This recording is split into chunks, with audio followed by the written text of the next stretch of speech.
नमस्कार। तो तुम लोगों को हम बताएंगे कॉन्स्टिट्यूशन ग्रोथ के बारे में, framing of Indian constitution, union और स्टेट के बारे में। इतना बताएंगे, छोटे में पूरा बताएंगे तुमको, ठीक है।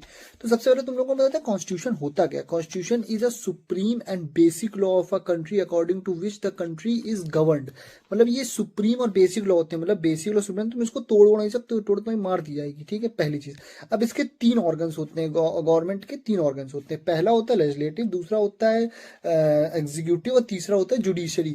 लेजिस्लेटिव को कहते हैं विधायिका, और एग्जीक्यूटिव को कहते हैं कार्यपालिका, और जुडिशरी को कहते हैं न्यायपालिका, ठीक है। तुम तीन समझ गए। अब सुनो, लेजिस्लेटिव का काम क्या होता है, टू मेक लॉ, लॉ को बनाना, कि लॉ बनेगा कैसे, ठीक है।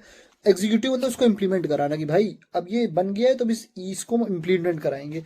तीसरा होता है जुडिशरी। जुडिशरी क्या करती है, डिलीवर करती है जस्टिस को, जस्टिस को डिलीवर करती है, जो तुमको कानून से वो मिलता है अपना हक, वो जस्टिस के थ्रू ही मिलता है, ठीक है। अब सुनो, चलो भाई, तो तुम लोग इतना समझ गए। अब हम लोग पढ़ने जा रहे हैं लेजिस्लेचर। लेजिस्लेचर के अंदर आता है पार्लियामेंट, संसद। संसद में दो होते हैं पार्लियामेंट में, होता है एक तो लोकसभा होता है, एक होता है अपना राज्यसभा। जो लोकसभा होता है उसके जो मेंबर होते हैं वो डायरेक्टली इलेक्ट किए जाते हैं, मतलब लोग जनरल पब्लिक वोट देंगे, इलेक्ट होगा।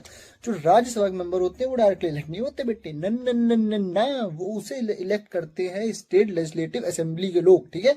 समझ तुम लोग। जो लोकसभा होता है उसे हम लोग कहते हैं हाउस ऑफ पीपल, मतलब हाउस ऑफ पीपल लोगों ने इलेक्ट किया, अपने लोग, ठीक है।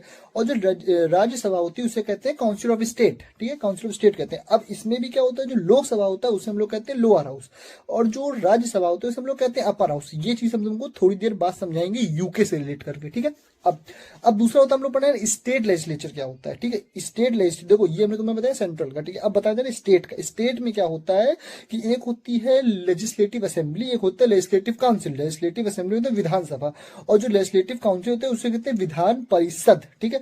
जो तो विधानसभा होता है, मतलब लेजिस्लेटिव असेंबली होती है, जो कि अपने प्यारे लखनऊ में है, जो तुम लोगों ने देखी होगी, ठीक है। दूसरी चीज होती है, जो लेजिस्लेटिव असेंबली होती है वो है हमारे यहाँ 28 स्टेट में और 3 यूनियन टेरिटरी में। 28 स्टेट में 3 यूनियन टेरिटरी। और जो लेजिस्लेटिव काउंसिल है वो भाई सिर्फ 6 स्टेट में है। 6 स्टेट, उन 6 स्टेट का नाम है यूपी, बिहार, महाराष्ट्र, तेलंगाना, आंध्र प्रदेश और कर्नाटका, ठीक है। भाई जो हमारे स्टेट में स्टेट लेजिस्लेचर होता है, इसमें तुमको बता दिया है कि एक विधानसभा होता है और एक क्या नाम है, विधान परिषद होता है। विधानसभा लेजिस्लेटिव असेंबली और विधान परिषद लेजिस्लेटिव काउंसिल। तो जो लेजिस्लेटिव असेंबली के मेंबर होते हैं उनको हम लोग कहते हैं एमएलए। जो एमएलए साहब हर जगह जगह देखते हैं वो यही होते हैं। फिर जो तो लेजिस्लेटिव काउंसिल होते हैं वो होते हैं एमएलसी, उनको एमएलसी कहते हैं, ठीक है। अब जो क्या नाम है एमएलए होते हैं वो तो डायरेक्ट इलेक्ट किए जाते हैं, पर जो एमएलसी होते हैं वो डायरेक्ट इलेक्ट नहीं किए जाते हैं, ठीक है, वो इनडायरेक्टली इलेक्ट किए जाते हैं, ठीक है। तो अब हम तुमको इतना बता दिए। अब आगे के लिए तुम नीचे क्लिक करो और इसका सेकंड पार्ट देखो।